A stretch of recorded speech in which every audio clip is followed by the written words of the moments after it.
All right, I arrived today at this KitchenAid ice maker and started tearing it down. I pulled the cutter grid out so I could see. They just basically said they thought it may need cleaning.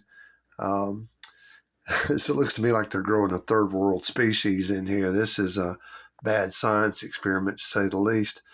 And that black stuff that's on the inside that you're seeing is making that ring. That stuff is that's not algae.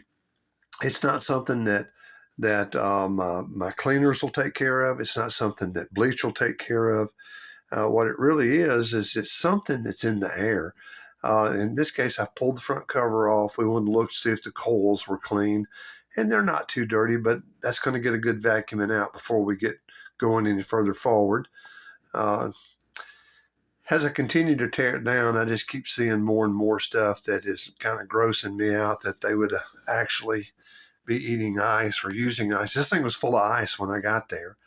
And so they had definitely been using the ice. And um, it's a little scary to think of what may be in it.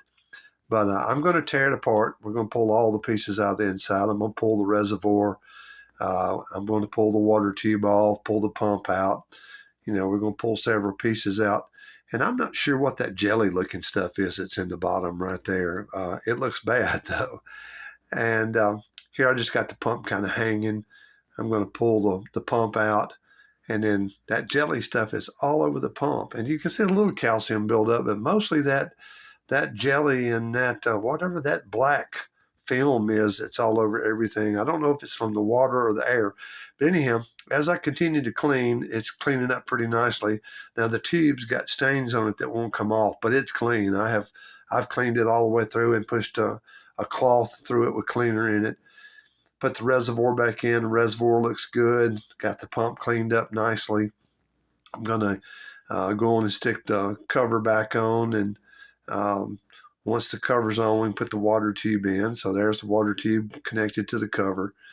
And it, like I said, it cleaned up very nice. I don't like that discoloration in the tube, but it's there. Not much I can do about it. And it's not coming off because I tried every way to get it off and it wouldn't come off. So here's my last view before I put the cutter grid in. The cutter grid goes back in. It's connected up. It had been soaking for a while. And so as you can tell, it looks pretty good. It's definitely better than it was when I started.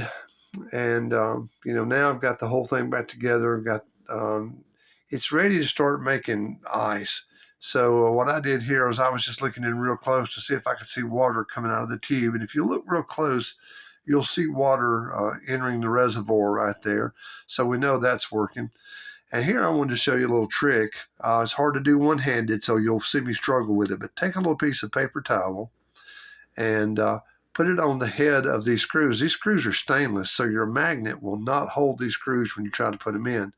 So put a piece of paper towel on it, push it into your nut driver, and you'll see that it'll actually hold the screw in place. And that way the screw's not falling out while you're trying to put it in. Now, unfortunately, I'm so busy focusing on the camera, I didn't realize I wasn't putting it in the correct spot. So there you go. Now I'm going to put it in. But as you can see, that little piece of paper towel stuck on there really makes a huge difference when it comes down to putting that back together again. And sticking them back up in those holes, especially the top ones. The top ones are really kind of a pain if you don't do it. But here I've got it put back together again. It looks good. Outside looks good. Inside looking good. Another successful repair. I'd appreciate it if you hit like and subscribe. Thanks.